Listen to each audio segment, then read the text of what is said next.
I wanted to do a quick video on ripping vinyl from LPs, or sorry, ripping digital music from analog music, aka digital music from LPs. So, primarily, actually, let me tell you what my setup is first, and I'm going to work from right to left. So, to my right, I've got a Fostex HP8 Mark II, which is a headphone amplifier. It's got a DAC as well. And then my normal setup, I use an AK380 sitting in a cradle here. I've just added the turntable. So I've got my AK380 set up there with a recorder attached to it. So the way this works, the recorder is just a unit that clamps onto the back of the AK380 DAP. Works on any of the 300 series. From my turntable, which is a Project RPM 3, the cartridge was replaced with an MP200. It originally came with a silver audiophile, which is between the blue and the red.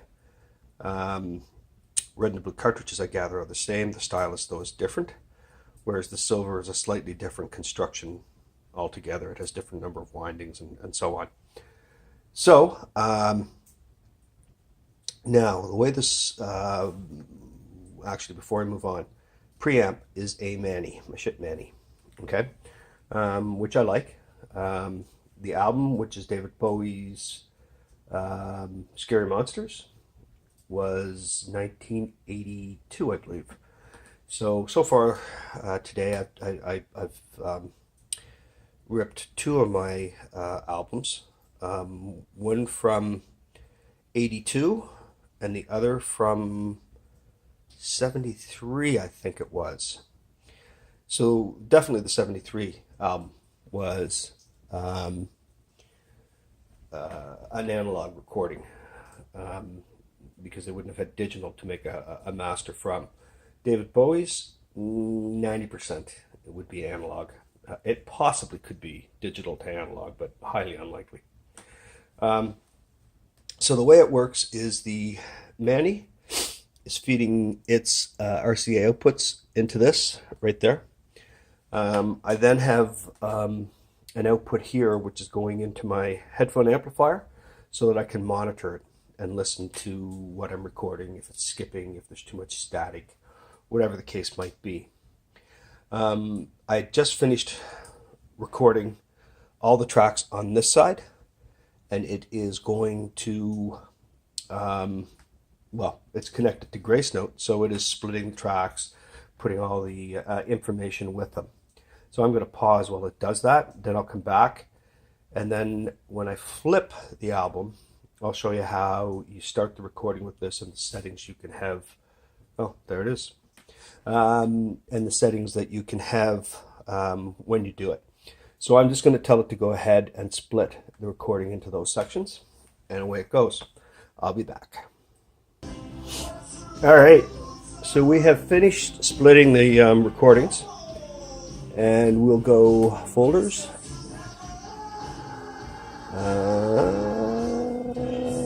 My recordings that I've just made. And there are the 4 recordings we ripped off. And ashes to ashes. We're going to listen to it.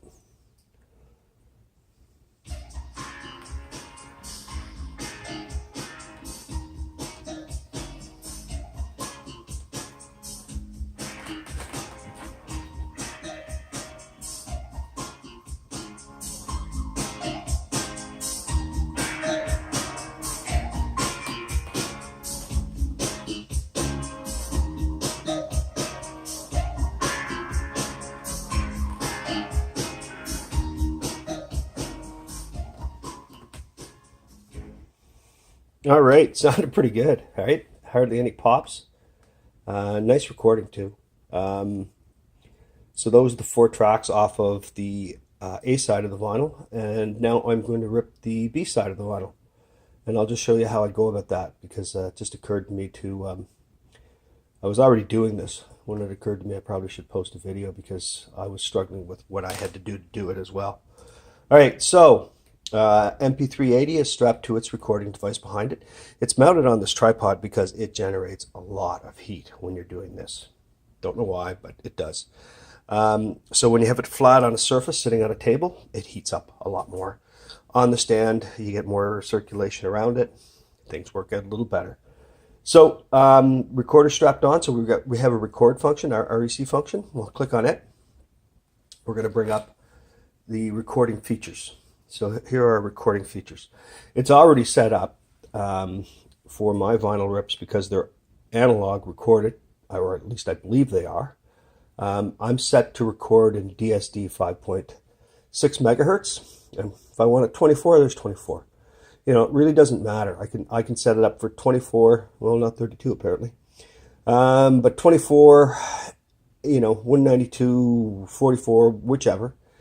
I've gone with the DSD because, like I said earlier, and I'm obviously going to get a lot of comments on this, but this is what I chose to do, to set it to a high quality DSD. The reason being is DSD theoretically has a little more of an analog feel to it, despite being digital. And it just reproduces the sound, in my opinion, a little better. That's how you set that, and you set it up for whatever level you want. One thing I need to show you before I move on, I've got LP recording. The feature is turned on. That's important because without that turned on, you just record a file, and you're going to have to take it out, process it somewhere else, split the file up. With that feature turned on, it will keep the file, one file, and then at the end of it, you will tell it to figure out what it is. It goes up to, you know, and to Grace Notes and finds it, and then it will set it up and it will split it. So now, in order to do my recording here, since I'm going to do my second half of this LP, we start it up. We'll cue up the needle. We're going to hit this because I've also set it up that it doesn't start recording right away. Well, it does a little preparation first. But once we're done with that, it will give us a monitoring screen.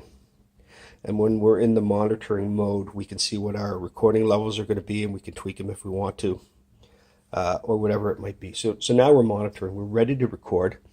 I'm going to drop the needle. I'm going to hit record. And we're away. And, you know, I mean, the problem with this, and I'm going to date myself here, is that if anybody remembers what it was like recording vinyl to cassettes, that's exactly what it's kind of like. It's not perhaps, maybe in some ways it's a little more painful. Well, it isn't. I mean, I'm getting digital files, DSD, all the data for them is being pulled and placed with them. I don't have to do that. It's all manual.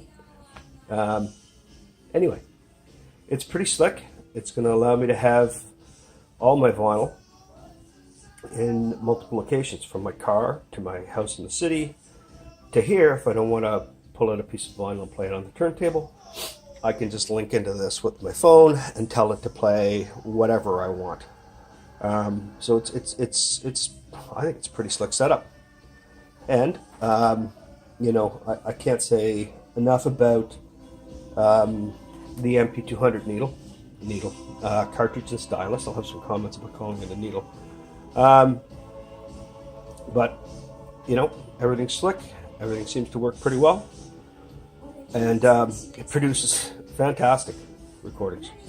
Anyway, hope you enjoyed it. I probably missed a bunch of stuff. Post a question. I'll get back to you. Bye.